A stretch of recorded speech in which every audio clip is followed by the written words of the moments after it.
At precisely 10:17 a.m. on a Tuesday, Otis Carter set aside his mop and entered Sterling Corp's executive boardroom unannounced. Laughter erupted as the all-white leadership team spotted the 68-year-old black janitor in their sacred space. "Lost. Your way, old man?"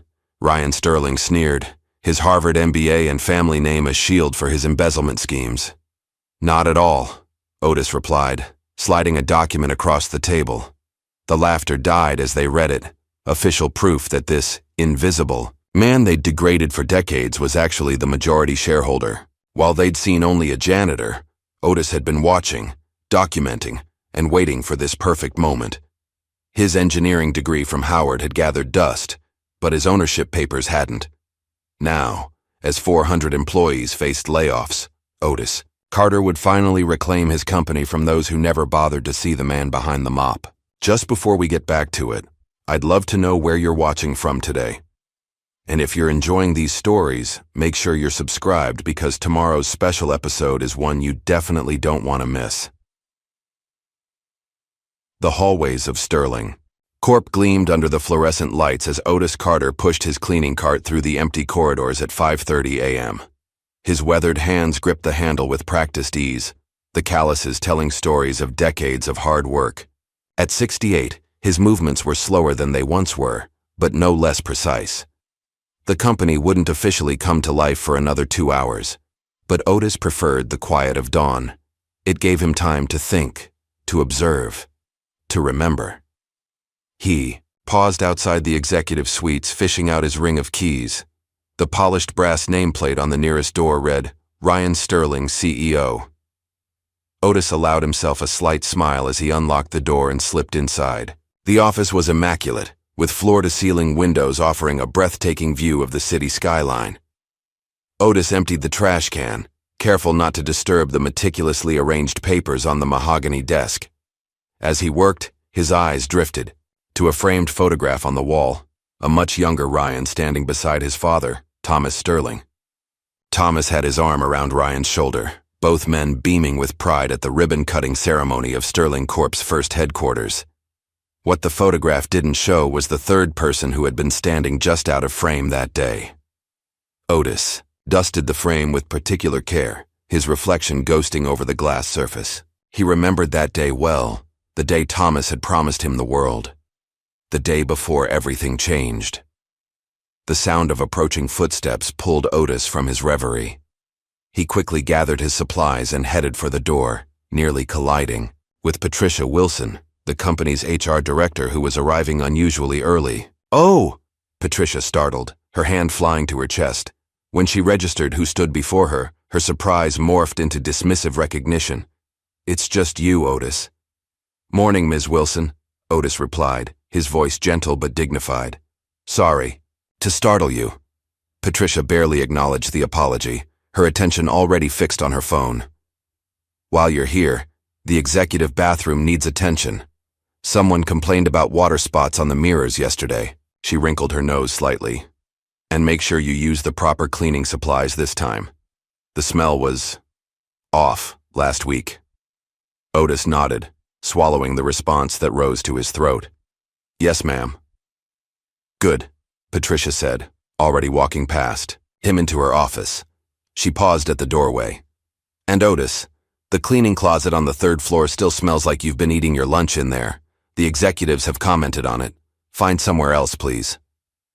The door closed behind her, and Otis stood alone in the hallway, his expression unchanged save for a slight tightening around his eyes. The third-floor closet was indeed where he took his lunch breaks, the only space in the building where he could sit in private for 30 minutes. The building had a cafeteria, of course, but the last time Otis had tried to eat there, Ryan Sterling himself had made a comment about keeping the help separate from the talent. Otis pushed his cart toward the executive bathroom, his shoulders straight despite the weight they carried. 20 minutes later, he was polishing the last mirror when the bathroom door swung open, and two young executives walked in, deep in conversation. "I'm telling you, Brad, the old man has lost his touch," the taller of the two was saying. "Last quarter's numbers were abysmal, and now he's talking about cutting another 15% of the workforce. Lower-level employees only, I assume," Brad replied, straightening his tie in the mirror Otis had just cleaned, seemingly oblivious to the janitor's presence. Naturally. Can't cut the decision-makers, the first man laughed. He finally noticed Otis and lowered his voice slightly, though not enough. Speaking of which, how old do you think this one is? Shouldn't there be an age limit on pushing a mop? Brad snickered, glancing at Otis's reflection. Maybe he can't afford to retire, or maybe he just loves the smell of bleach and cleaning up after his betters. He raised his voice. Isn't that right, old-timer? Otis kept his eyes down, focusing on wringing out his cloth in the sink. Bathroom's all clean, gentlemen, he said quietly, gathering his supplies. Thank God for small mercies, the first executive muttered. At least they still know how to follow orders. As Otis moved toward the door, Brad stepped slightly into his path, forcing Otis to sidestep around him. Hey, while you're at it, someone spilled coffee in the conference room. Be a good boy and take care of that, would you? The condescension in the young man's voice was unmistakable, the boy sliding from his lips with practiced ease despite Otis being old enough to be his grandfather. Yes, sir, Otis replied, his voice steady even as something hardened in his chest. Right away. Throughout the morning, similar interactions played out across the building. A female executive held her nose dramatically as he passed, whispering loudly to her colleague about that smell. Two managers abruptly stopped their conversation when Otis entered their office to vacuum, watching him with suspicious eyes as if he might steal something, if not closely monitored. An intern nearly knocked over Otis's cart, then had the audacity to snap, "Watch where you put that thing," before continuing down the hall. Each slight was small on its own, a drop in a lifetime's ocean of indignities, but together, they formed the daily current against which Otis had swum for decades. By lunchtime, Otis retreated to his small sanctuary, the third-floor cleaning closet that Patricia had complained about. He pulled a small folding stool from behind the shelves of supplies and sat down heavily, his knees creaking in protest. From a worn leather lunch bag, he extracted a simple sandwich and a thermos of coffee. As he ate in the dim light of the closet, surrounded by the smell of industrial cleaners, his mind drifted back to a different time. He'd been young then, barely 30, working as a janitor for a much smaller company, the fledgling startup that Thomas Sterling had built from nothing. Thomas had been different from his son. He'd known Otis's name, asked about his family, treated him like a human being. There had been that night, the night the company nearly collapsed. Otis had been working late, emptying trash cans while Thomas sat alone in his office, head in his hands, surrounded by bills and final notices. Otis had brought him a cup of coffee, and somehow they'd started talking. Otis had mentioned the savings he'd scraped together over the years, planning to open his own small business someday. You know what, Otis? Thomas had said, eyes suddenly alight with an idea. I'd rather have one honest partner than 10 wealthy sharks. The memory dissolved as the closet door suddenly opened, flooding the small space with harsh fluorescent light. Ryan Sterling stood in the doorway, his expensive suit a stark contrast to the utilitarian setting. So this is where you hide, Ryan said, his nose wrinkling at the smell. Did Patricia not speak to you about this? We've had complaints. Otis quickly stood tucking away the remains of his meal. Sorry, Mr. Sterling, I was just finishing. Ryan's eyes narrowed as he took in the small stool, the lunch bag. Is this some kind of living arrangement I should know about? Because I'm pretty sure that would violate about a dozen health codes. No, sir, Otis replied, feeling a flush of embarrassment despite himself. Just my lunch break. Well, take it elsewhere, Ryan said dismissively. Preferably outside the building. This isn't a homeless shelter. His eyes flicked over Otis's worn uniform, though I can see how you might be confused about that. Before Otis could respond, Ryan's attention shifted to his phone, which had begun to ring. I need to take this. Make sure this closet is emptied of your personal effects by the end of the day. He walked away without waiting for a response, already engaged in his call. Otis stood in the closet doorway for a long moment, a familiar anger burning low in his chest. Slowly, deliberately, he packed away his lunch and folded the stool, placing it in his cart. But instead of continuing his rounds, He wheeled the cart to the employee locker room in the basement. The room was deserted at this hour. Otis approached. His locker, an old dented metal box in the far corner. He spun the combination lock with practiced fingers and opened the door. Inside, hanging neatly, was a spare uniform.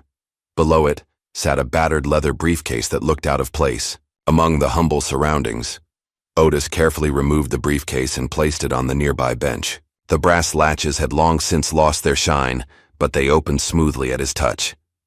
Inside lay a collection of documents protected by plastic sleeves, share certificates, contracts, letters, all meticulously preserved over decades.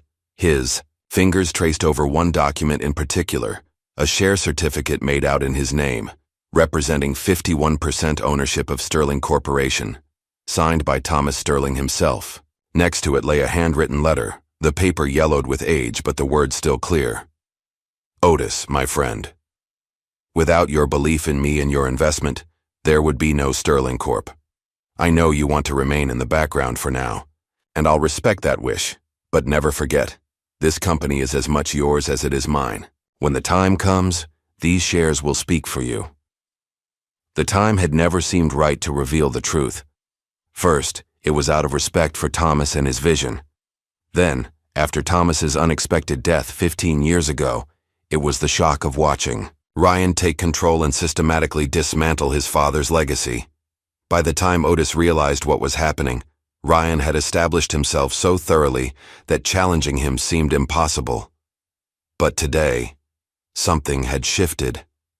Perhaps it was the accumulation of small indignities. Perhaps it was overhearing the executives discussing another round of layoffs that would devastate the lower-level employees who had given years to the company.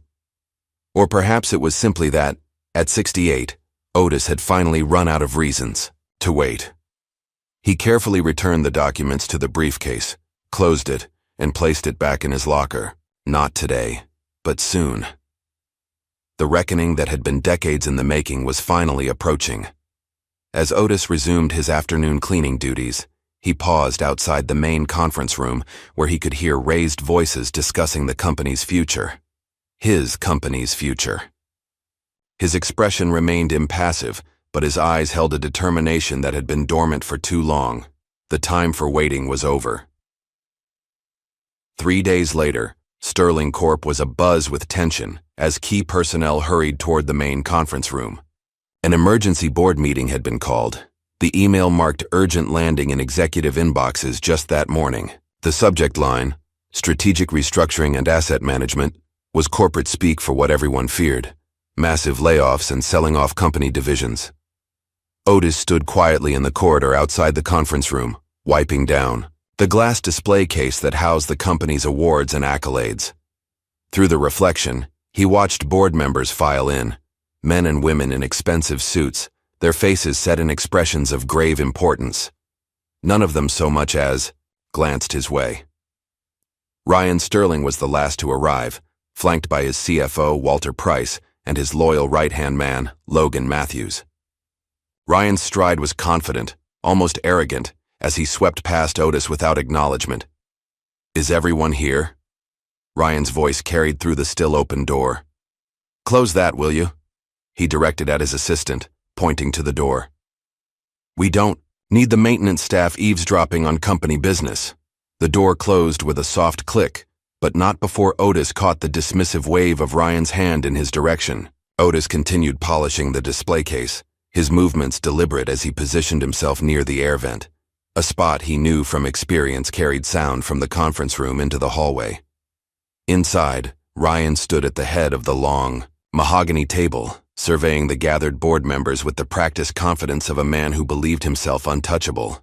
"Thank you all for coming on such short notice," Ryan began, his voice carrying clearly through the vent. "As you know, our last quarter was challenging. Our profit margins have shrunk to unacceptable levels, and shareholders are demanding action."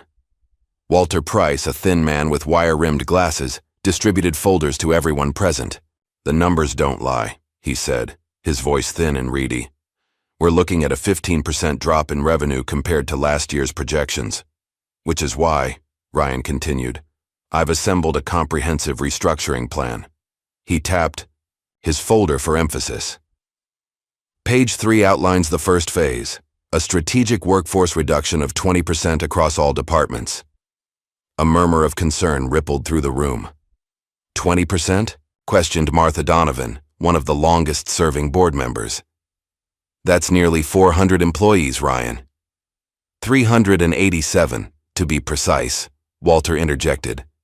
Primarily from lower and mid-level positions where redundancies can be eliminated without impacting core operations. Outside, Otis's hand stilled on the glass. 387 people, people with families, mortgages, dreams, people who had given years, sometimes decades, to Sterling Corp. His company. Back inside, Ryan was already moving on. Phase 2 involves liquidating underperforming assets. The Research and Development Division hasn't produced a marketable innovation in 18 months. We'll retain a skeleton crew for appearance's sake, but essentially we're shutting it down. But R&D was your father's pride and joy, Martha protested. Thomas believed innovation was the heart of Sterling Corp. Ryan's laugh was short and devoid of humor. My father also believed in paying the janitor more than market rate because he seemed like a good soul. Sentimentality doesn't keep shareholders happy, Martha. Laughter rippled around the table at Ryan's comment. Logan Matthews leaned forward, his expression serious despite the laughter. We've also identified some irregular accounting practices that need addressing. Walter has been working with me to clean things up. Walter shifted uncomfortably in his seat. Yes, well, there have been some creative bookkeeping measures implemented over the years. Nothing illegal, of course, he added hastily, but perhaps not entirely transparent to shareholders. The point is, Ryan cut in, these changes need to happen immediately. The first round of terminations begins next week, followed by the asset liquidation. I've already spoken with our PR team about managing the optics. From his position by the air vent, Otis could hear every word. His hands, which had maintained their steady rhythm on the display glass, finally stilled completely. This wasn't just a cost-cutting measure. This was the systematic dismantling of everything Thomas Sterling had built. Everything Otis had helped build. Inside the conference room, the discussion continued, with board members raising concerns only to have Ryan smoothly dismiss them. The conversation shifted to logistics. Who would handle the terminations? How? Severance would be structured. Which assets would be sold first? The cleaning staff can be reduced by half, Ryan was saying. We'll contract with an outside service for the heavy work. Cheaper, and we won't have to worry about benefits. Speaking of which, Walter interjected, there's that old janitor. Carter, I think. He's well past retirement age but still on full benefits. That alone could save us. Daddy's old charity case, Ryan interrupted with a dismissive wave. I've been meaning to phase him out for years. Consider it done. More laughter followed, punctuated by a comment from Logan. Maybe we should keep him around. He doesn't miss much. Might be good to have eyes and ears on the ground floor. What? The old black janitor, someone else chimed in. I doubt he understands half of what he overhears. Probably just happy to have a job at his age. The casual cruelty of the remark hung in the air for a moment before the conversation moved on. Outside, Otis felt a familiar weight settle in his chest, the weight of being seen but not truly seen, heard but not listened to, present but somehow invisible. A younger employee, Jake Wilson from the accounting department, approached the conference room, files in hand. He slowed as he noticed Otis standing by the display case. They've been in there a while, Jake commented, nodding toward the closed door. Word is they're planning major cuts. Otis nodded, carefully folding his polishing cloth. Seems that way. Jake hesitated, then lowered his voice. I've seen some strange numbers coming across my desk lately. Transfers to accounts I can't trace. Invoices for services we never received. He shook his head. Something's not right. But when I tried to bring it up with my supervisor, he shut me down hard. Before Otis could respond, the conference room door opened, and Logan Matthews stepped out. His eyes narrowed at the sight of Jake talking to Otis. Wilson. Logan's voice was sharp. Don't you have work to do? Yes, sir, Jake replied quickly. I was just bringing these reports for the meeting. Give them here, Logan commanded, extending his hand. As Jake passed over the files, Logan added, "And in the future, remember that fraternizing with the maintenance staff during work hours is discouraged. We pay you to crunch numbers, not make friends." Jake flushed with embarrassment but held his ground. Mr. Carter was just helping me with a spill near the display case. Logan's gaze swept over both men, clearly disbelieving but unwilling to prolong the interaction. "Fine, get back to your desk." He turned to Otis. "And you, the executive restrooms need attention. Someone was sick in there earlier." "Right away, sir," Otis replied, his voice betraying none of the anger that flashed in his eyes. As Logan returned to the conference room with Jake's files, the young accountant lingered just long enough to whisper, "They don't even know your first name, do they? Just the janitor or the old black guy." "It's not right." Otis gave Jake a small, appreciative nod before gathering his cleaning supplies. "Some people only see what they expect to see, Mr. Wilson." Throughout the rest of the afternoon, Otis went about his duties with his usual quiet efficiency, but his mind was elsewhere. He found himself pausing outside the records room on the 4th floor, a room he rarely had cause to enter. After a moment's hesitation, he used his master key to slip inside. The records room was dimly lit and filled with filing cabinets containing documents too sensitive or too old to be fully digitized. Otis moved carefully between the rows, scanning the labels until he found what he was looking for. Executive Compensation and Benefits, 2010-2020. He didn't have much time. Drawing on decades of knowledge about the building's security routines, he quickly located and pulled several folders, laying them open on a small side table. His eyes scanned the pages rapidly, looking for confirmation of his suspicions. There it was. Evidence of systematic financial manipulation. Executive bonuses that far exceeded approved amounts. Funds diverted from employee pension accounts. Falsified board minutes authorizing actions that had never been properly voted on. The door to the records room suddenly opened, and Otis froze. But it was only the night security guard making his rounds. "Oh, Mr. Carter," the guard said, surprised. "Didn't expect anyone to be in here this late." "Just doing some deep cleaning, Jim," Otis replied smoothly, casually standing to block the guard's view of the open folders. "Haven't gotten to this room in a while." The guard nodded, uninterested. "Well, don't work too late.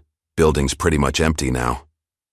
After the guard left, Otis carefully photographed several key documents with his old flip phone before returning everything exactly as he had found it. As he exited the records room, his mind was made up. The briefcase in his locker contained his nuclear option, but these new documents provided the context that would make his case irrefutable. The next morning, Otis arrived at Sterling Corp earlier than usual. He headed straight to his locker and retrieved the leather briefcase, its weight both familiar and momentous in his hands. Today was the day decades in the making. He changed from his janitor's uniform into the only suit he owned, purchased years ago for his daughter's wedding.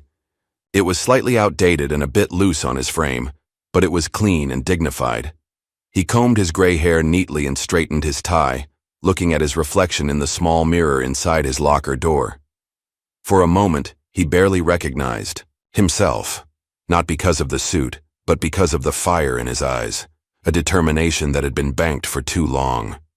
The face that looked back at him wasn't that of a passive janitor, but of an owner about to reclaim what was rightfully. At precisely 10 a.m., Otis knew the board would reconvene to finalize the details of their strategic restructuring. He made his way to the conference room floor, briefcase in hand, his heart pounding but his resolve unwavering. Outside the conference room, Ryan's assistant looked up in surprise as Otis approached, clearly not recognizing him at first without his uniform. "Sir, can I help you?"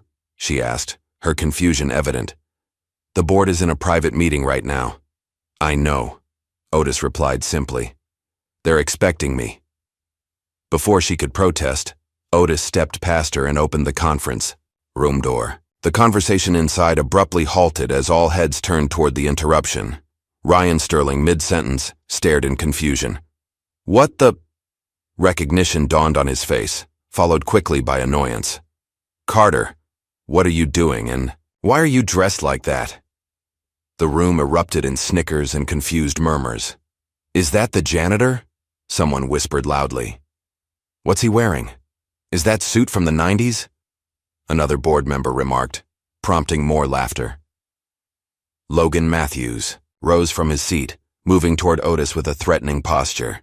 This is a closed meeting. You need to leave immediately. Otis stood his ground, his dignity intact despite the mockery. I'm afraid I can't do that, Mr. Matthews. You see, I have something important to contribute to this discussion about the future of Sterling Corporation. Ryan's face contorted with a mixture of disbelief and amusement. You? Contribute? He laughed, looking around the table to ensure others joined in. Look, Carter, I don't know what you think you overheard, but this is a board meeting, not a janitorial review. If you're worried about your job, take it up with HR after we're done here. The laughter grew louder, more confident. One executive mimicked pushing a mop, while another made a crude joke about Otis being lost on his way to the custodial closet.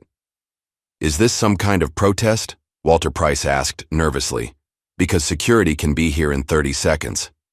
Through it all, Otis remained calm, even as the color of his skin became the subject of more than one whispered joke at the table. He placed his briefcase on the conference table with deliberate precision. Gentlemen, ladies, Otis said, his voice quiet but firm, cutting through the laughter. I'm not here as a janitor today. I'm here as the majority shareholder of Sterling Corporation. The laughter died abruptly, replaced by confused silence. Ryan recovered first, his face reddening with anger. That's absurd. This little stunt will cost you your job. Logan, call security. Before you do that, Otis replied, opening his briefcase to reveal the neatly organized documents within, I suggest you take a look at these. He removed the share certificate, the original, not a copy, and placed it in the center of the table for all to see. The Sterling Corp logo at the top was an earlier version, and Thomas Sterling's signature at the bottom was unmistakable. What is this supposed to be? Ryan demanded, though his voice had lost some of its confidence. This, Otis said calmly, is the certificate for 51% ownership of Sterling Corporation, issued to me by your father 35 years ago. I've been content to remain silent all these years out of respect for Thomas and his vision. But after what I heard yesterday, after seeing how far this company has strayed from its founding principles, that silence ends today. The room had fallen completely still, every eye fixed on the document before them, and the quiet, dignified man who had brought their world to a sudden, unexpected halt. The boardroom had fallen silent, all eyes fixed on the weathered document in the center of the conference table, a share certificate bearing Sterling Corp's logo and Thomas Sterling's unmistakable signature. Ryan Sterling stared at it like it was a snake that had appeared among his carefully arranged papers. This is ridiculous, Ryan finally said, his voice tight with anger. You can't seriously expect us to believe that my father secretly gave majority ownership of his company to the janitor. The way he emphasized janitor made it clear what he really wanted to say. Several executives shifted uncomfortably, darting glances between Ryan and Otis, who remained standing calmly at the end of the table. Not secretly, Mr. Sterling, Otis replied evenly. The transaction was properly registered with the SEC. The documentation has been maintained in trust all these years. He placed several more papers beside the share certificate. Here are the original transfer documents, the trust agreement, and the registration records. Martha Donovan, the longest-serving board member, hesitantly reached for the nearest document. This appears authentic, she said, her voice carrying a note of wonder. But why? Why would Thomas do this? And why wait 35 years to mention it? Logan Matthews added accusingly. Conveniently after Thomas is dead and can't confirm or deny any of this. Otis removed a faded photograph from his briefcase and placed it on the table. It showed 3 men at Sterling Corp's first ribbon-cutting ceremony, Thomas Sterling in the middle, flanked by a younger Ryan and a younger Otis. It was the same image that hung in Ryan's office, except that version had been cropped to remove. Otis from the frame. I met Thomas Sterling in 1987, Otis explained. I was working nights at Wilson's machine shop where Thomas came to prototype his first product designs. I had a degree in mechanical engineering from Howard University, but in those days, companies weren't exactly lining up to hire black engineers. The implication hung in the air. Thomas and I got to talking about his ideas. I made some suggestions that helped solve a design flaw he'd been struggling with. Ryan's face contorted with disbelief, watching Otis speak with knowledge no ordinary janitor should possess. Thomas had been rejected by every bank in the city, Otis continued. Not because his idea wasn't sound, but because he lacked collateral. When he mentioned giving up, I offered him my savings, $30,000 I'd been putting aside, hoping to start my own business someday. $30,000 isn't exactly a controlling stake in a multi-million-dollar corporation, Logan interjected dismissively. It was in 1988, Martha countered quietly. Thomas was operating on a shoestring budget. $30,000 would have been a lifeline. Thomas insisted on making me a true partner, Otis said. He said anyone who believed in him enough to risk everything deserved an equal stake in the outcome. But that still doesn't explain why you've been working as a janitor all these years, Richard Evans, head of sales, said skeptically. If you owned half the company, why weren't you in the executive suite? A sad smile crossed Otis's face. America in 1988 wasn't ready for a technology company co-founded by a black man. We both knew that. Investors would shy away, partners would hesitate, doors would close. So we agreed that Thomas would be the public face of Sterling Corp, while I would remain in the background. As the janitor? Ryan scoffed. That's quite a background position. I needed a job at the company, a way to stay connected, to watch over my investment.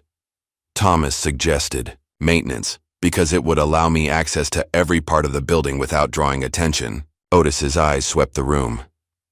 You'd be surprised what people say when they think no one important is listening. Several executives looked uncomfortable, recalling things they'd said in Otis's presence over the years. When Thomas died, Otis continued, I considered stepping forward. But you were his son, and I wanted to give you the chance to continue his legacy. I kept hoping you would grow into the kind of leader he believed you could be. The disappointment in his voice was palpable. Instead, I've watched you systematically dismantle everything your father built. The culture of innovation, the respect for every employee, the commitment to integrity. Ryan slammed his hand on the table. This is absurd. You're trying to tell us my father secretly gave control of his company to the black janitor, and you both decided to keep it hidden for decades? Do you realize how insane that sounds? Watch your tone, Ryan, Martha warned softly. My tone? Ryan laughed incredulously. We're in the middle of a major restructuring, and this person walks in with some ancient paperwork and a far-fetched story, and you're concerned about my tone? Walter Price, the CFO, had been examining the financial documents with growing concern. These appear legitimate, he admitted reluctantly.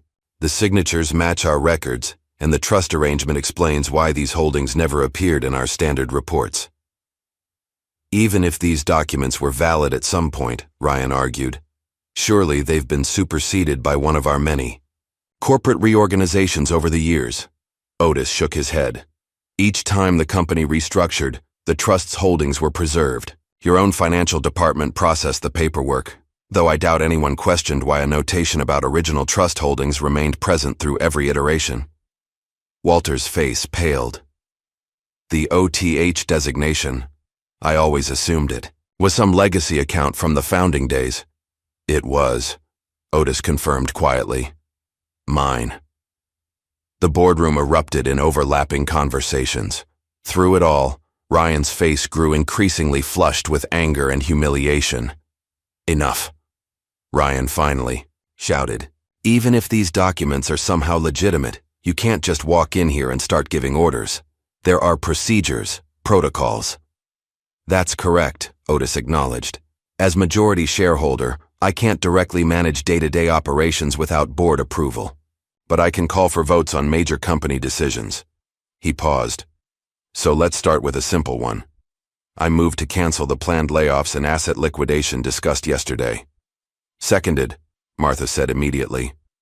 Ryan stared at her in disbelief. Martha, you can't be serious. Only someone deeply connected to this company would wait decades to step forward, Martha replied. Only someone with profound respect for Thomas's legacy would give his son so many chances. She turned to Otis. But why now? After all these years, why today? Because yesterday, I heard you discussing the termination of 400 employees, people with families, mortgages, dreams, people who have given years to this company. And I heard how casually that decision was made, as if their livelihoods were just numbers on a spreadsheet. His voice remained measured, but there was steel beneath. That's not the company Thomas and I built. Before Ryan could respond, the door opened, and a security guard entered. Sorry for the interruption, Mr. Sterling. You pressed the security button? Ryan pointed at Otis.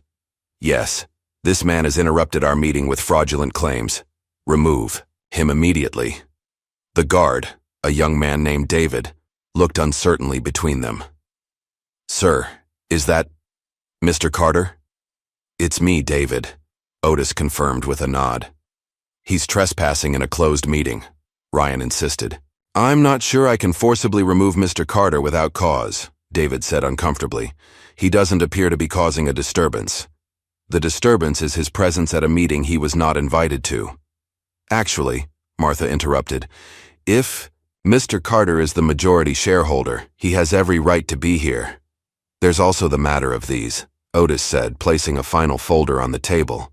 Financial records showing systematic misappropriation of company funds, offshore accounts, inflated executive bonuses never approved by the board, pension funds diverted to personal holdings. He paused. All bearing your signature, Mr. Sterling. The color drained from Ryan's face. Those are authorized transactions. Not all of them, Walter admitted. I raised concerns about their legality. Jake Wilson entered with additional financial reports, faltering as he took in the scene. Otis, standing confidently, documents spread across the table and Ryan looking cornered. Mr. Wilson, Otis acknowledged.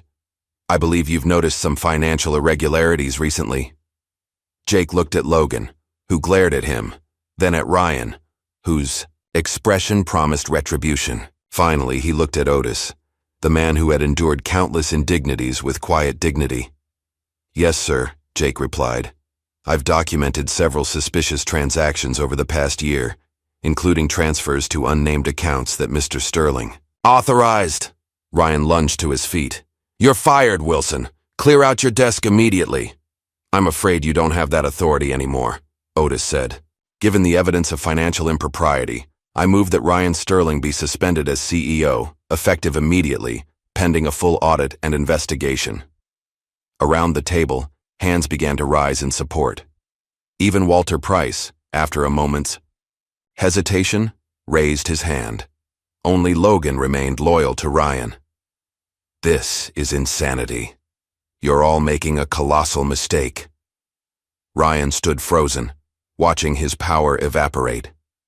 You can't do this, he whispered. You're just a janitor. Otis met his gaze, evenly. I was never just a janitor, Mr. Sterling. I was always an owner who chose to clean.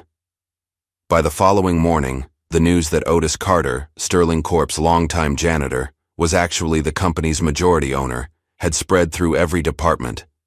Employees gathered in break rooms and near coffee machines, debating whether the incredible story could possibly be true. Otis arrived at his usual early hour, but this time, he didn't push a cleaning cart. Dressed in another modest but neat suit, he made his way through the lobby as conversation stuttered to a halt, and eyes followed his progress. In the executive suite, Martha Donovan had arrived early to help Otis navigate his new role. We've called an all-staff meeting for 10 a.m., she informed Otis as he entered what had been Ryan's office. People are confused and anxious. They need to hear directly from you. Otis nodded, looking around the opulent office with its panoramic views. This seems excessive, he commented. Martha smiled. It was designed to intimidate. Ryan believed the CEO's office should make visitors feel small. That's not my style, Otis replied, but it will do for now. We have more important matters to address. The door burst open, and Ryan Sterling stormed in, followed by Logan Matthews and two men in expensive suits. Making yourself comfortable, I see, Ryan said with disdain. Mr. Sterling, Otis acknowledged calmly. I didn't expect to see you here today. Did you think I'd just disappear? That I'd abandon the company my father built? Your father and I built, Otis corrected gently. And no, I didn't expect you to disappear. Just to respect the board's decision, Ryan gestured to the men behind him. Allow me to introduce Charles Bartlett and James Wilson from Bartlett and Wilson Legal. They filed an emergency injunction this morning contesting your ownership claim. We have serious concerns about the legitimacy of documents that have suddenly appeared after 3 decades, the older lawyer said. The court has granted a temporary stay pending investigation. Martha reached for her phone. I'm calling our corporate counsel. No need, the second lawyer interjected. We've already spoken with them. Otis accepted their business card. I understand you're doing your job, gentlemen, but my ownership is properly documented and has been legally maintained since the company's founding. A janitor as majority shareholder? Ryan scoffed. The courts will see through this farce in minutes. My occupation has no bearing on my legal rights, Otis replied evenly. Though if you'd like to make this about my work as a janitor, I'm comfortable with that discussion. I've spent decades watching this company from ground level, understanding its operations in ways you never bothered to. Ryan's face darkened. You've disrupted a publicly traded company and created market instability based on questionable evidence. There will be consequences. Martha stepped forward. Ryan, this isn't productive. The board has voted, and pending any court ruling, Mr. Carter is in charge. Logan spoke up. You realize this uncertainty will tank our stock price? Is that what you want for the company you claim to care about? The uncertainty began when Ryan started gutting this company for personal gain, Otis countered. I intend to end that uncertainty by restoring Sterling Corp to solid ethical footing. The intercom buzzed with a message about corporate counsel calling and auditors arriving. Ryan watched with disbelief as Otis handled these matters with unexpected poise. This isn't over, Carter, Ryan hissed. My father would be ashamed to see his company in the hands of a— Choose your next words carefully, Martha interrupted sharply. Ryan bit back whatever he'd been about to say. In the hands of someone so clearly unqualified, he finished. Let the janitor play businessman until the court set things right. As they turned to leave, Otis called after them. Mr. Sterling, I'd like your security badge and company devices before you go. Standard protocol for suspended executives. Ryan gave him a venomous look but complied, slamming his badge and phone onto the desk before stalking out. When they were gone, Martha exhaled slowly. That was just the opening salvo. Ryan won't give up easily. I never expected he would, Otis replied. But neither will I. The morning proceeded with Otis meeting the auditors, who were professional, but clearly surprised to be dealing with someone who didn't fit their preconception of a corporate owner. He assured them they would have complete access to all financial records, with Walter Price's full cooperation. As the time approached for the all-staff meeting, Otis felt a flutter of nervousness. Public speaking had never been his strong suit, and now he needed to address hundreds of employees, many of whom had never noticed him during his years of service. The company auditorium was filled to capacity when Otis walked onto the stage. The buzz of conversation died as employees registered the familiar face in unfamiliar attire. Some looked confused, others curious, and the maintenance staff wore expressions of stunned pride. Good morning, Otis began. For those who don't know me, and I suspect that's most of you, my name is Otis Carter. Until yesterday, I was part of the janitorial staff here at Sterling Corp. Today, I stand before you as the majority shareholder and acting CEO. A ripple of whispers spread through the audience. Over the next 15 minutes, Otis shared his history with Sterling Corp, the initial investment, the partnership with Thomas, and the decision to remain in the background. He explained why he had finally decided to step forward and outlined his immediate priorities: canceling the layoffs, conducting a financial audit, and reconnecting the company with its original mission. I know many of you are wondering what this means for your future here, he said. Let me be clear. Good employees have nothing to fear.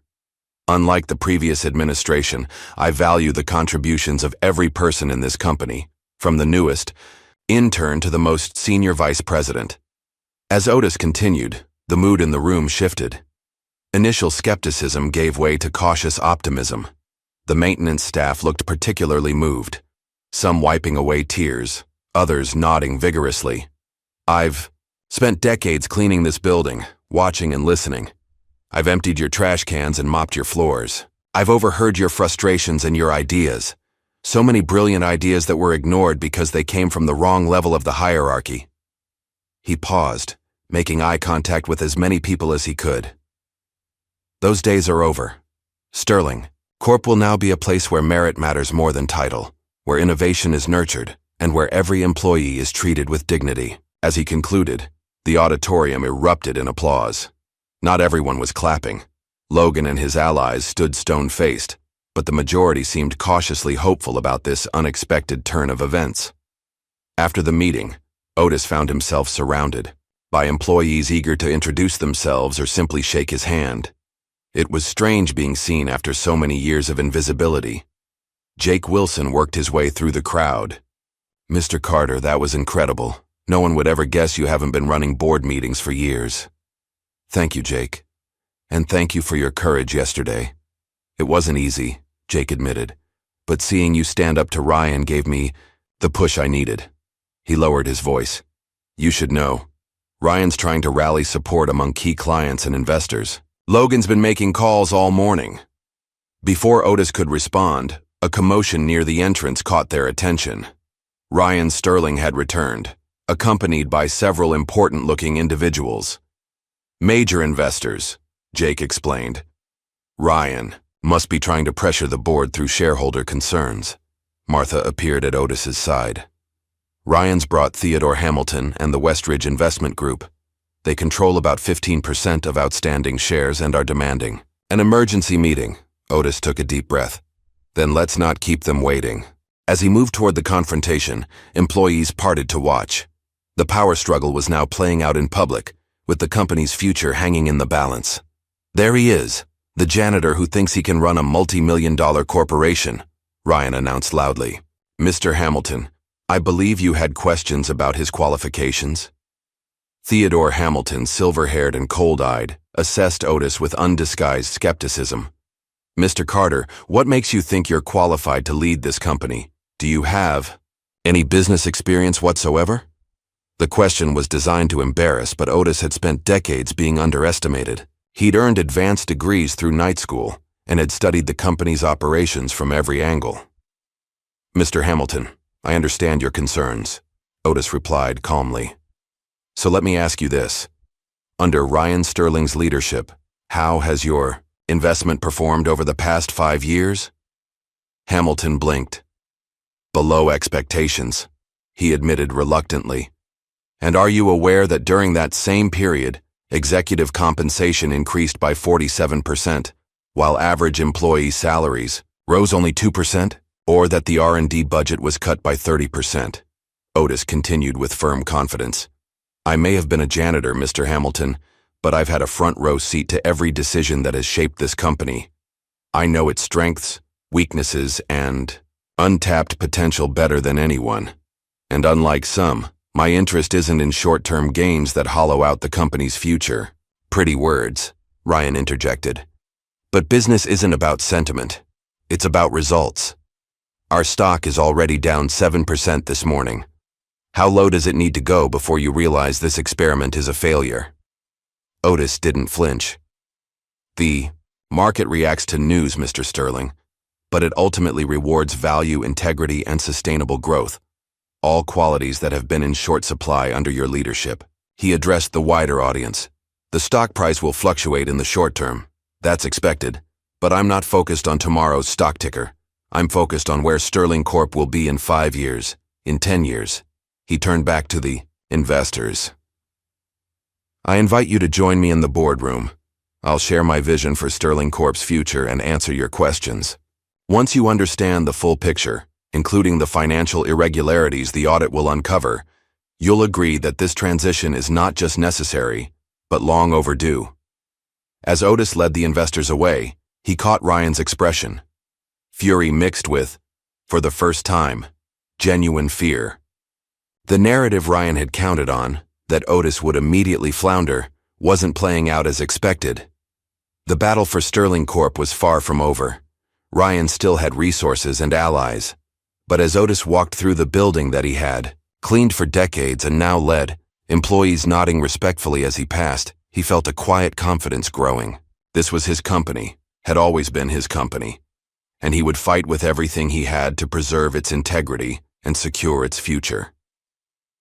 The power struggle had only just begun, but the balance was already shifting. 3 days after Otis's confrontation with the investors, Sterling Corp was embroiled in full-blown corporate war. The initial shock had given way to clearly drawn battle lines dividing the company. Otis sat at the head of the conference table, reviewing preliminary findings from the auditors. Martha Donovan and Jake Wilson wore equally grim expressions as they digested the information. "The irregularities are worse than we thought," Martha said, tapping a particularly damning page. "Systematic misappropriation, falsified board approvals, offshore accounts. Ryan wasn't just enriching himself, he was stealing from the company's future." Jake nodded. The R&D cuts weren't even about boosting quarterly profits. That money was redirected to shell companies that lead back to Ryan's personal holdings. "How many people knew about this?" Otis asked. "Walter Price certainly did. His signature is on most transfers. Logan Matthews was involved in the shell companies, but most of the board seems to have been kept in the dark." The intercom buzzed. "Mr. Carter, the department heads are gathered for your meeting."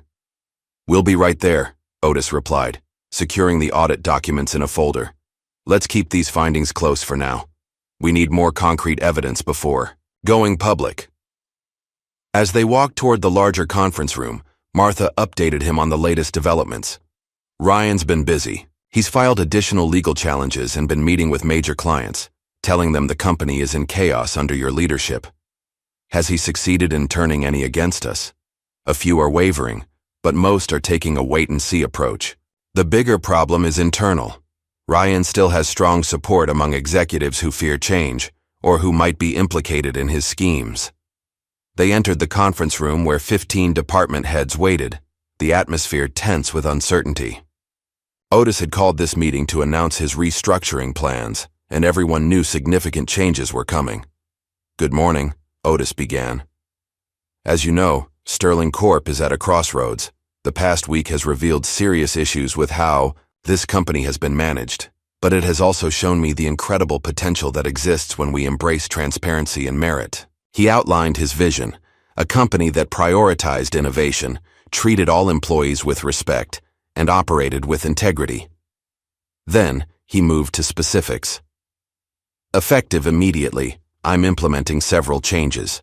First, all executive bonuses are suspended pending completion of the audit. Second, the planned layoffs are officially canceled. Instead, we'll be reassigning personnel to revitalize our R&D division, which will receive a restored budget." The reactions around the table ranged from relief to visible discomfort.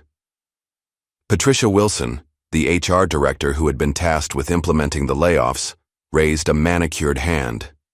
"Mr. Carter," she said, her voice laden with skepticism, "while your intentions are admirable, these decisions seem financially unsound. The layoffs were deemed necessary for the company's survival." "Were they?" Otis countered. "Or were they necessary to maintain the excessive compensation packages that certain executives had become accustomed to?" He slid financial summaries across the table. "These numbers show that Sterling Corp remains fundamentally sound. Our problems stem not from having too many workers, but from systematic mismanagement at the top." Patricia's lips thinned, but she didn't argue further. Others, however, were less restrained. "This is absurd," said Richard Evans, head of operations and a known ally of Ryan. "You've been CEO for less than a week, and you're already dismantling strategies that took months to develop. Just because you technically own shares doesn't mean you understand how to run a modern corporation." A tense silence fell. Everyone watched Otis closely, curious how the former janitor would handle such direct insubordination. Otis met Evans's gaze calmly. Mr. Evans, I've spent 35 years observing this company from the ground up. I've witnessed which strategy succeeded and which failed. I've seen talented employees leave because their ideas were dismissed by executives who preferred comfort over innovation. He paused. But more importantly, I've never confused position with intelligence or title with wisdom. A lesson that might serve you well.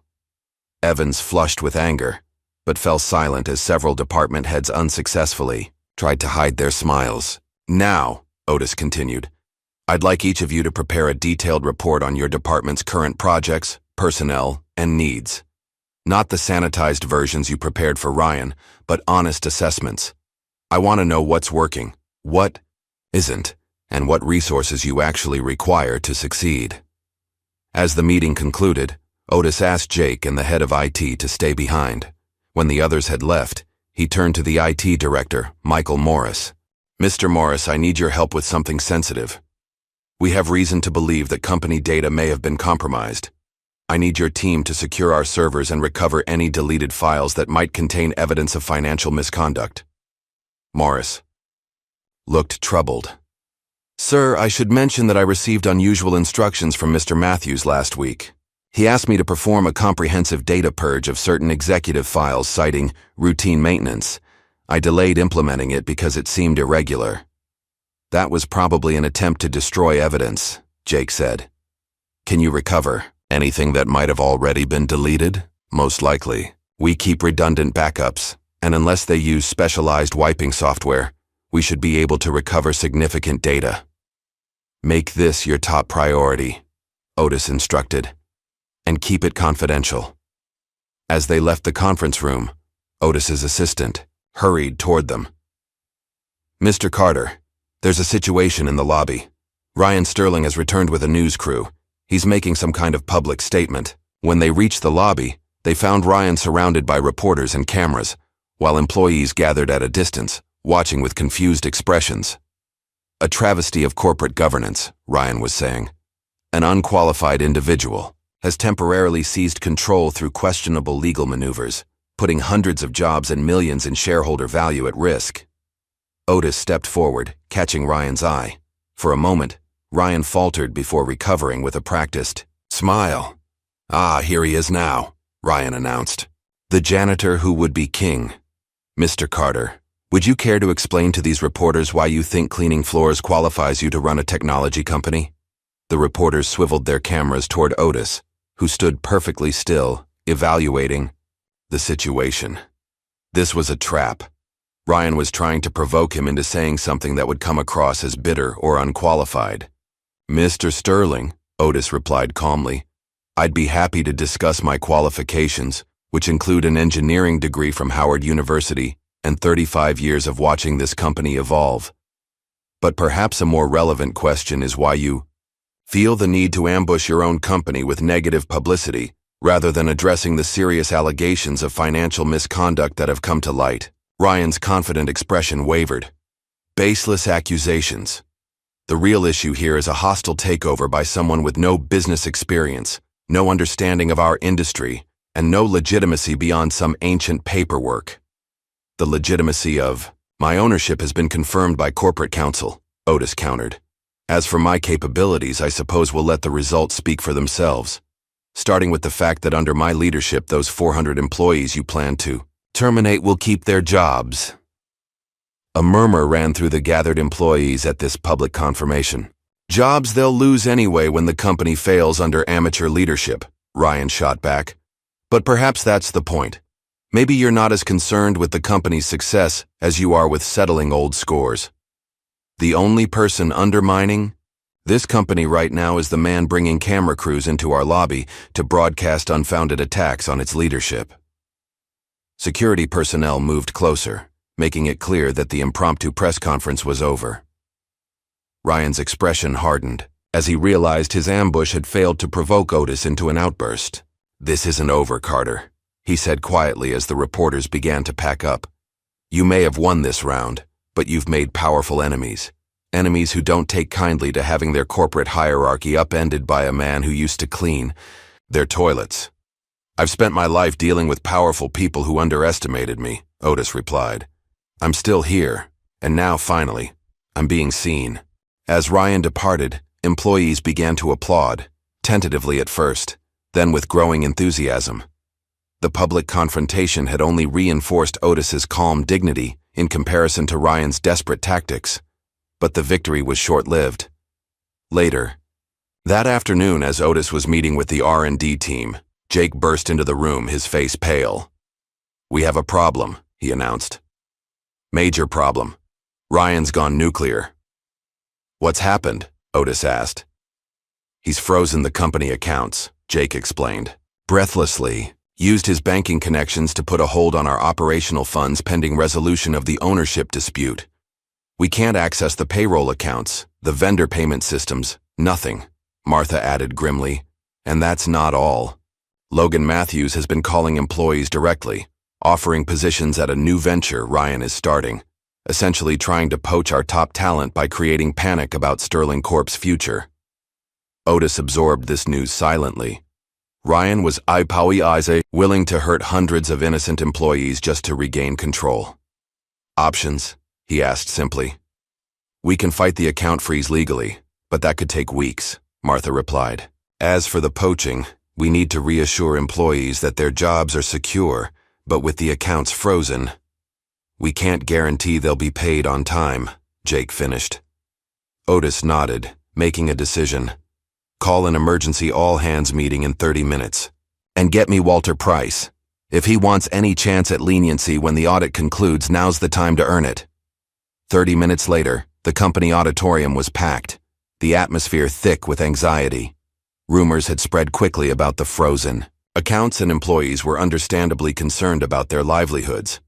Otis took the stage, flanked by Martha, Jake, and, to everyone's surprise, Walter Price, who looked nervous but determined. "By now, many of you have heard that Ryan Sterling has taken the extraordinary step of freezing the company's financial accounts," Otis began without preamble. "This is a desperate and reckless action that threatens not just the company, but your families and your futures.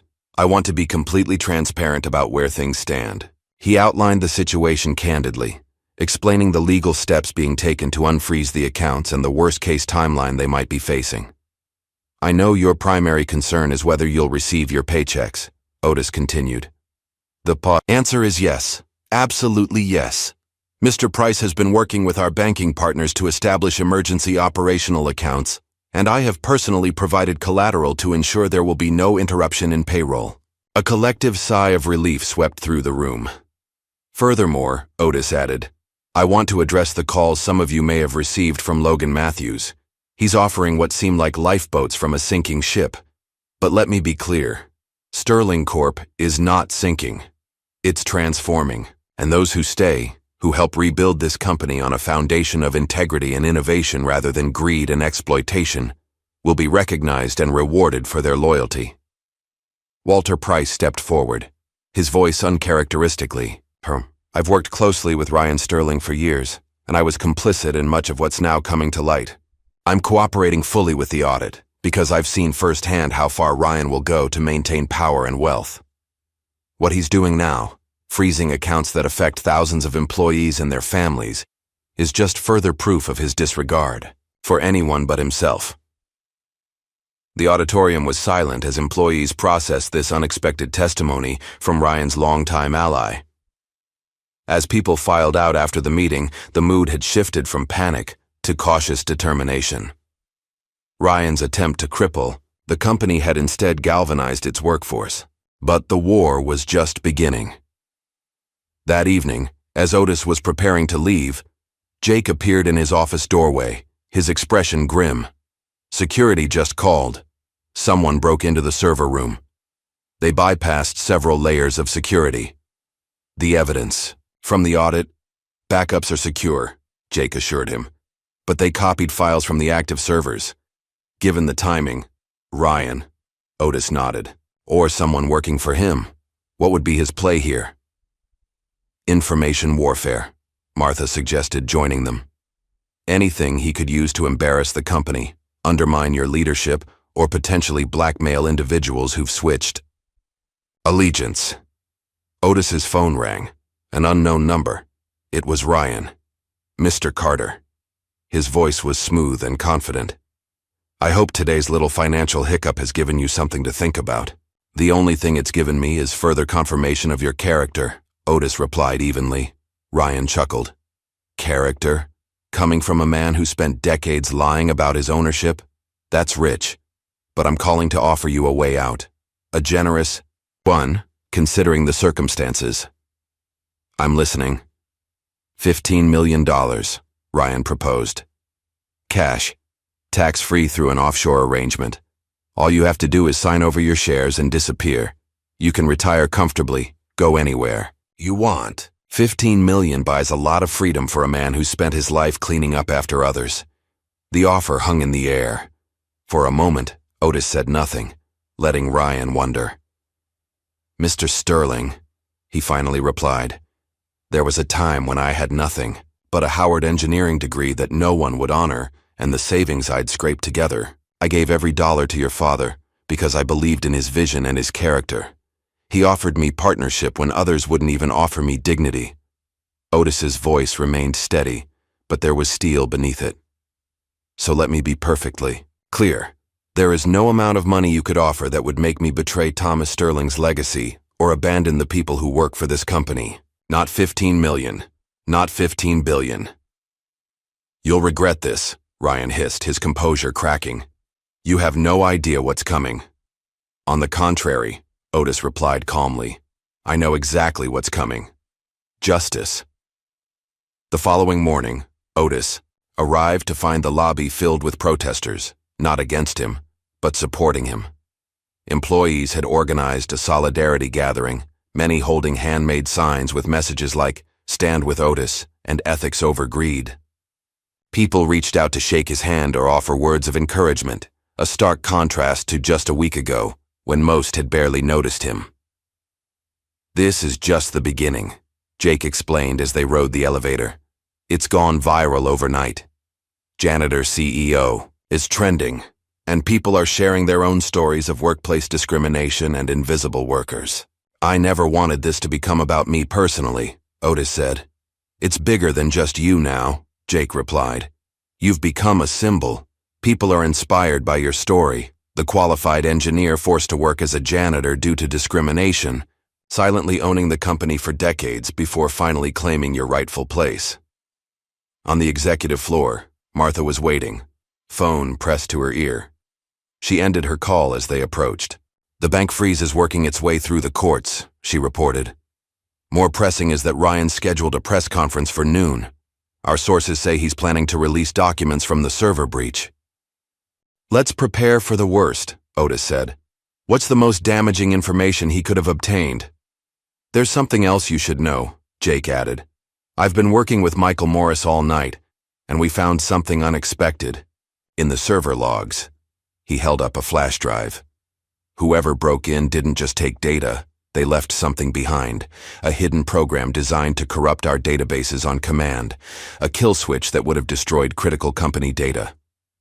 Could have? Martha questioned. Jake smiled. Michael isolated and neutralized it before it could be activated. But more importantly, he traced it back to its source. The program was created on Logan Matthews's laptop and installed using his credentials. That's corporate sabotage, Martha breathed. A criminal offense. And we have the evidence, Jake confirmed. I think it's time we played offense rather than defense, Otis said. Get everything to our legal team immediately. Martha, contact the authorities. This goes beyond corporate politics now. Within hours, the company was buzzing with new developments. Word had leaked that federal agents were coming to investigate allegations of corporate espionage and financial crimes. Ryan's noon press conference had been mysteriously delayed, then postponed indefinitely. Shortly after 2 p.m., Otis was meeting with department heads when his assistant interrupted with an urgent message. Sir, there are federal agents in the lobby. They're asking to speak with you, and they've just arrested Logan Matthews as he tried to leave the building. In the lobby, a small crowd had gathered to watch as Logan was escorted to a waiting vehicle, hands cuffed behind his back. 2 agents approached as Otis arrived. Mr. Carter? I'm Special Agent Simmons, FBI Cybercrime Division. We'd like to ask you some questions about the evidence submitted regarding unauthorized access to your company's servers. Of course, Otis agreed. Let's talk in my office. As they headed toward the elevators, Jake hurried over, holding up his tablet. Mr. Carter, you need to see this. The headline read, Breaking. Ryan Sterling, former CEO of Sterling Corp., arrested on charges of fraud, embezzlement, and corporate espionage. The accompanying image showed Ryan being led from his penthouse by federal agents, his expression a mask of disbelief and fury. That was fast, Martha remarked. Agent Simmons nodded. We've actually been investigating Mr. Sterling for several months based on whistleblower reports about financial improprieties. Your evidence regarding the server breach was the final piece we needed. Jake looked confused. Whistleblower reports? From whom? Agent Simmons glanced at Otis. That information is confidential. But the investigation was well underway before Mr. Carter assumed control of the company. The significance of those words wasn't lost on Martha or Jake, who both turned to look at Otis with new understanding. His decision to step forward hadn't been as sudden as it appeared. He'd been laying groundwork, gathering evidence, preparing for this moment. Later that afternoon, after finishing with the federal agents, Otis found a moment of solitude in his office. The day's events had moved at a dizzying pace, with Ryan's arrest dominating news cycles and sending shockwaves through the business community. A knock at his door interrupted his thoughts. It was Jake. You were the whistleblower, weren't you? Jake asked without preamble. You've been documenting Ryan's misconduct for years. Otis neither confirmed nor denied it, but his slight smile was answer enough. All those years as a janitor, Jake continued, you weren't just cleaning. You were watching, listening, gathering evidence. The invisible man that everyone underestimated because of your race and your job. When you're invisible, Otis replied, quietly. You see things others don't want seen. You hear things not meant to be heard. It's a powerful position, if used properly. Before Jake could respond, Otis's assistant announced that the board members had assembled for an emergency meeting. In the boardroom, the remaining board members waited anxiously. Several seats were conspicuously empty, those belonging to Ryan's closest allies, who had either resigned or been implicated in the growing scandal. Thank you all for coming on such short notice, Otis began. As you're aware, today's events have fundamentally changed our situation. Ryan Sterling and several of his associates now face serious criminal charges. The company's reputation has taken a hit, but we have an opportunity to emerge stronger by demonstrating complete transparency and accountability. He outlined his immediate priorities: cooperating fully with authorities, implementing stronger financial controls, and beginning the process of making whole those who had been harmed by Ryan's actions, from shareholders to employees whose pension funds had been compromised. Most importantly, Otis concluded, we need to restore trust in our products, in our company, and in our leadership. It won't happen overnight, but if we commit to doing business with integrity, Sterling Corp can become the company Thomas Sterling and I always envisioned. As the meeting concluded and board members filed out, Martha remained behind, a thoughtful expression on her face. You know, she said, when you first walked into that board meeting a week ago, I thought Ryan was right, that this was some kind of mistake or scam. I couldn't imagine how the janitor I'd barely noticed could possibly be the legitimate owner of the company. Otis smiled slightly. Most people couldn't, that was the point. But now, Martha continued, I can't imagine anyone better suited to lead Sterling Corp forward. You've seen this company from every angle, known its strengths and weaknesses in ways the rest of us never could. She offered her hand. I'm proud to work with you, Mr. Carter. Otis shook her hand firmly. Thank you, Martha, and call me Otis. After all we've been through this week, I think we're beyond formalities. As evening fell, Otis found himself alone in the office that had once belonged to Ryan Sterling, and before him, Thomas Sterling. On the wall hung the photograph of Thomas and Ryan at the company's ribbon-cutting ceremony, the one that had deliberately excluded Otis from the frame. Carefully, he removed it and placed it in a drawer. In its place, he hung the complete photograph that showed all three of them, Thomas in the center, flanked by Ryan and Otis, the true founding team of Sterling Corp. It was a small act of restoration, but a symbolic one. The truth, long hidden, was finally on display for all to see. 2 months after Ryan Sterling's arrest, Sterling Corporation was still healing from the wounds of the corporate war. The initial excitement had faded, replaced by the sobering reality of rebuilding a company whose reputation and finances had been severely damaged by years of mismanagement. Otis sat in what was now simply called the CEO's office. He had removed much of Ryan's ostentatious decor, replacing it with a more practical, accessible arrangement. The wall of intimidating awards had been relocated to a company museum in the lobby, and the furniture had been swapped for pieces that encouraged conversation rather than emphasized hierarchy. There was a gentle knock at the door, and Martha entered, followed by Jake and several other executives who formed Otis's core leadership team. "The quarterly numbers are in," Martha announced, her expression carefully neutral as she distributed folders to everyone present. "It's a mixed picture." Otis opened his folder and studied the figures. Revenue was down 12% compared to the previous year, and the stock price had yet to recover from its initial plunge. However, employee retention had improved dramatically, and early indicators showed a significant uptick in productivity. "The market is still punishing us for the instability," remarked David Williams, the new CFO who had replaced Walter Price.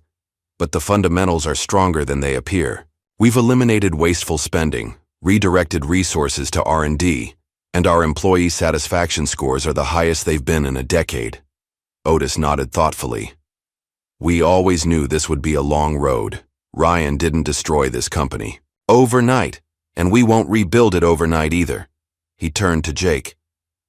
"How's the new talent acquisition program coming along?" Jake, who had been promoted to Director of Strategy and Innovation, grinned with enthusiasm. "Better than expected. We've actually had an influx of applications from top-tier talent who specifically mention wanting to work for the company with the Janitor CEO. Your story has become a powerful recruitment tool, and we've rehired 12 of the employees who were wrongfully terminated under Ryan's leadership," added Patricia Wilson. The HR director had initially been skeptical of Otis, but after seeing his leadership style firsthand, she had become one of his strongest supporters. Their experience and institutional knowledge have been invaluable during this transition. Otis leaned forward, his hands clasped on the desk. "What about the pension restitution program?" "Moving forward according to plan," David confirmed. "We've identified all employees whose retirement funds were impacted by Ryan's schemes, and the first round of repayments will go out next week. It's stretching our cash reserves, but it's the right thing to do." "It is," Otis agreed firmly. "This company was built on the hard work of its employees, all of them, from the executive suite to the maintenance staff. Making them whole is our first priority." The meeting continued with updates from each department. Engineering reported promising progress on 3 new product lines that had been sidelined under Ryan's leadership. Marketing presented a campaign focused on the company's renewed commitment to innovation and integrity. Legal provided an update on the ongoing proceedings against Ryan and his associates, most of whom had agreed to plea deals in exchange for testimony. As the meeting concluded, Otis held up a hand to keep everyone in their seats. "Before we disperse, I want to address something important. I know many of you are concerned about the continued pressure from shareholders for immediate results. Some have suggested we should consider more aggressive cost-cutting or even explore acquisition offers." He paused, making eye contact with each person around the table. "I want to be absolutely clear. Sterling Corp is not for sale, and we will not sacrifice long-term sustainability for short-term profits. The path we're on is not the easiest one, but it's the right one. I'm asking for your continued faith and patience." After the executives filed out, Martha lingered behind, a thoughtful expression on her face. "You know, when Thomas Sterling ran this company, he used to say something similar in tough times. The right path isn't always the shortest one. You remind me of him more than Ryan ever did." Otis smiled slightly at the comparison. "Thomas was a visionary. I'm just trying to honor what we built together." "Well, you're doing more than that," Martha replied. "You're transforming this place, People actually want to come to work now. They feel valued, heard. She hesitated before adding, though I still think you should let the maintenance staff clean your office. It sends an odd message when the CEO is spotted emptying his own trash can. Otis chuckled. Old habits. Besides, I like to check in with my former colleagues. They still see things the rest of us miss. Later that afternoon, Otis made his way to the cafeteria, not the executive dining room, which he had converted into a general meeting space, but the main employee cafeteria. It had become his custom to eat lunch there at least twice a week, sitting with different groups each time to hear their ideas and concerns directly. Today, he joined a table of engineers from the revitalized R&D department. They were initially startled by his presence, but quickly warmed up as he asked pointed, knowledgeable questions about their current projects. I still can't believe you understand the technical specs so well, admitted Sarah Johnson, a senior engineer.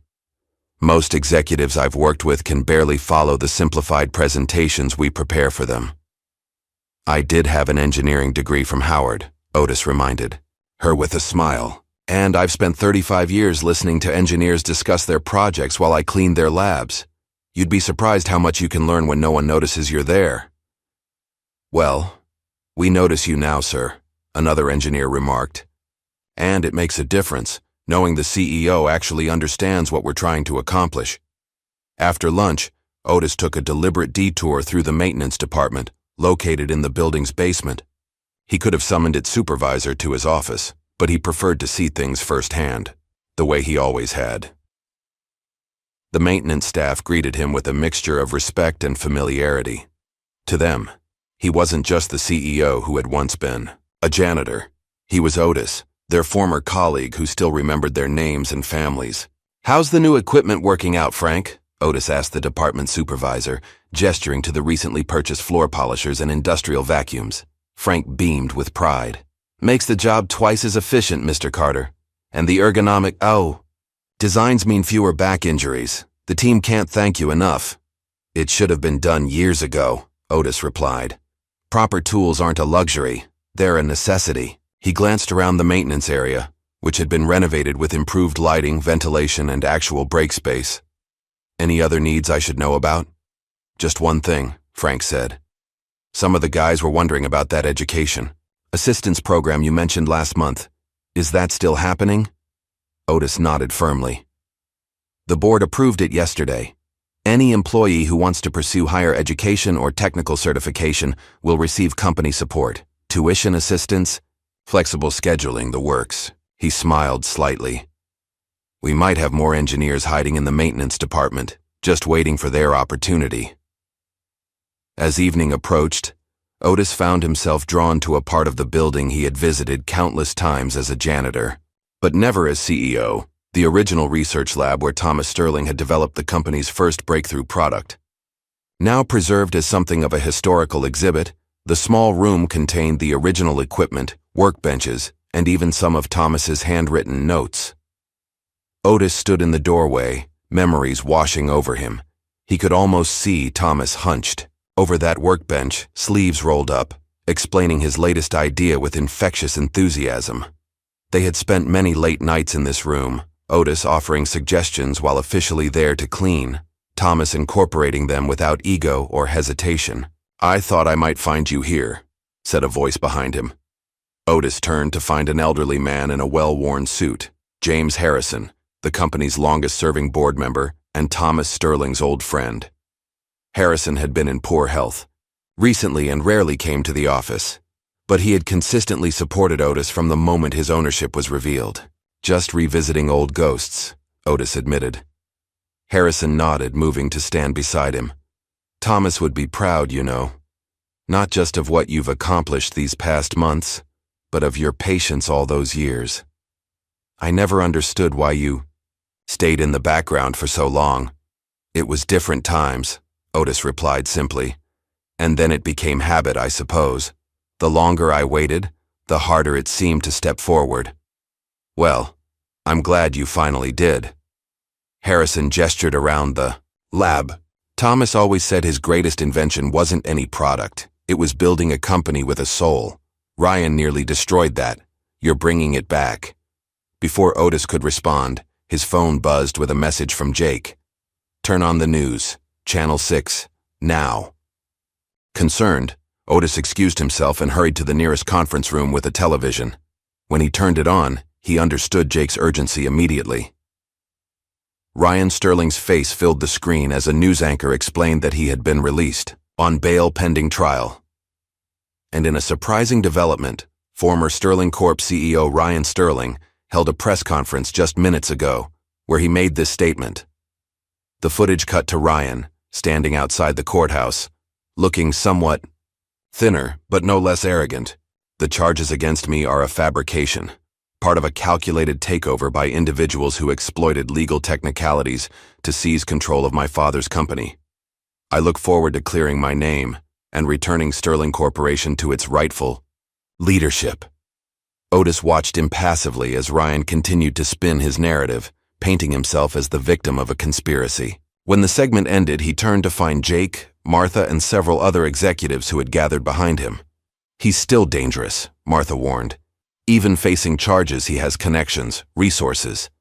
And he's desperate," Jake added. "The plea deals his associates have taken make his position increasingly precarious." Otis nodded, considering their concerns. "Increase security protocols as a precaution, but otherwise we continue as planned. Ryan's fighting for his freedom now. The company is secondary." Later that night, after most employees had gone home, Otis remained in his office, reviewing plans for a new employee ownership program. The concept was ambitious, allowing every Sterling Corp employee, regardless of position, to earn company shares through a combination of tenure and performance metrics. Notification on his computer screen alerted him to an email with a subject line that made him pause. From Thomas Sterling's archives. The message was from Harrison, sent after their meeting earlier. It contained a single attachment, a scanned letter in Thomas's handwriting, dated just weeks before his death 15 years ago. Otis opened it with a sense of trepidation. "My dear friend Otis," it began. "If you're reading this, I'm no longer there to say these things in person. I've asked James to hold this letter until the day you finally claim your rightful place at Sterling Corp. A day I've encouraged you to embrace for years. I understand why you've chosen to remain in the background. The world wasn't ready when we started, and perhaps it still isn't. But Sterling Corp was always meant to be more than just another company. It was meant to be proof that innovation and integrity could coexist, that a business could prioritize people over profits and still succeed. I've watched Ryan with growing concern. He has my name but not my vision. He sees the company as a vehicle for personal wealth and power, not as the force for positive change we intended. I fear what will become of our legacy in his hands. This is why I never changed our original ownership arrangement, despite pressure from various quarters. I always believed that someday, when the moment was right, you would step forward and set things straight. The company needs your wisdom, Otis. It needs your humanity, your perspective, your unwavering moral compass. You've seen Sterling Corp from every angle, from the ground up, literally, and that gives you insights no business school could ever teach. So when that day comes, know that you have not just my blessing, but my profound gratitude. Our company will finally have the leader it deserves. Your friend always, Thomas." Otis sat back in his chair, the letter blurring slightly as his eyes misted over. After all these years, to receive this posthumous endorsement from his old friend struck him deeply. It wasn't validation he had sought, but it reaffirmed that the difficult path he had chosen was indeed the right one. With renewed determination, he returned to the employee ownership plan. There was still so much to rebuild, so much to transform. But for the first time since taking control, Otis felt certain that Sterling Corp would not just survive. It would become the company he and Thomas had always envisioned. 1 year to the day after Otis Carter had walked into the boardroom and changed Sterling Corporation forever, employees gathered in the company's newly renovated central atrium. What had once been a sterile, imposing space designed to impress, visitors had been transformed into a warm, collaborative environment where people actually wanted to spend time. A stage had been set up at one end, with rows of chairs facing it and standing room around the perimeter. The atmosphere was festive, with conversations and laughter filling the air as people found their seats. On a large screen behind the stage, a slideshow displayed images from the company's history, including several newly discovered photographs of Thomas Sterling and Otis working together in the early days. At precisely noon, Martha Donovan stepped onto the stage and approached the microphone. The crowd quieted immediately. "Good afternoon, Sterling family," she began, using the term that had become common over the past year. "Thank you all for joining us for this special occasion. 1 year ago today, our company began a remarkable transformation. A transformation from a corporation focused on shareholder value above all else, to a community built on innovation, integrity, and the simple notion that every person's contribution matters." She gestured to the side of the stage. "Please welcome our CEO and majority owner, Otis Carter." The applause was thunderous as Otis walked onto the stage. He looked markedly different from the janitor who had slipped silently through the building for decades. Dressed in a well-fitted suit, standing tall and confident, he had the bearing of a man comfortable in his authority. Yet those who knew him best could see that his fundamental humility remained unchanged. "Thank you, Martha, and thank you all," Otis began when the applause finally subsided. 1 year ago, I walked into a boardroom where I'd previously only emptied trash cans, and I claimed my place as the owner of this company. To say it caused a stir would be an understatement. Gentle laughter rippled through the audience. Many doubted whether a janitor, particularly an old black janitor who had never held an executive position, could successfully lead a company of this size and complexity. Some predicted we would fail within months. Others were certain that I would sell to the highest bidder at the first opportunity. Otis paused, a slight smile playing at his lips. "I'm pleased to report that those predictions were somewhat premature." He gestured to Jake Wilson, who stepped forward with a laser pointer and directed attention to the screen, now displaying Sterling Corp's financial data. "After an admittedly difficult first quarter, we've not only stabilized but begun to grow again," Otis continued. "Our stock price has recovered to pre-crisis levels. Revenue is up 8% over the past 6 months. Employee retention is at a 10-year high. And perhaps most significantly, our innovation pipeline is fuller than it's been since Thomas Sterling was at the helm." The screen shifted to show images of the company's latest products and initiatives. "But numbers and products tell only part of the story," Otis said, his voice growing more passionate. "What matters more is what we've become. A company where the maintenance staff receives the same respect as the executive team, where ideas are valued regardless of who proposes them, where we understand that our greatest asset isn't our intellectual property or our market position, it's our people." He moved away from the podium, preferring to speak directly to the audience without barriers. "When I was a janitor, I saw things that executives missed. I saw brilliant ideas discarded because they came from the wrong department. I saw talented people leave because they didn't fit a certain mold. I saw decisions made based on quarterly targets rather than long-term vision." Otis gestured around the atrium. "Look at us now. We're not perfect. Far from it. We still have challenges to overcome and wounds to heal, but we're building something meaningful together, something that honors the original vision that Thomas Sterling and I had all those years ago." The crowd broke into spontaneous applause, many rising to their feet. When they quieted again, Otis continued. "Today, I'm pleased to announce several new initiatives that will shape our future." He outlined the employee ownership program, which would gradually transfer a significant portion of the company's shares to its workforce. He announced the establishment of the Sterling Carter Foundation, which would provide scholarships and opportunities for minority students in STEM fields. And he revealed plans for a new campus that would include affordable housing for employees and community resources for the surrounding neighborhood. "But the announcement I'm most excited about," Otis said, his eyes twinkling, "directly concerns our cleaning and maintenance staff."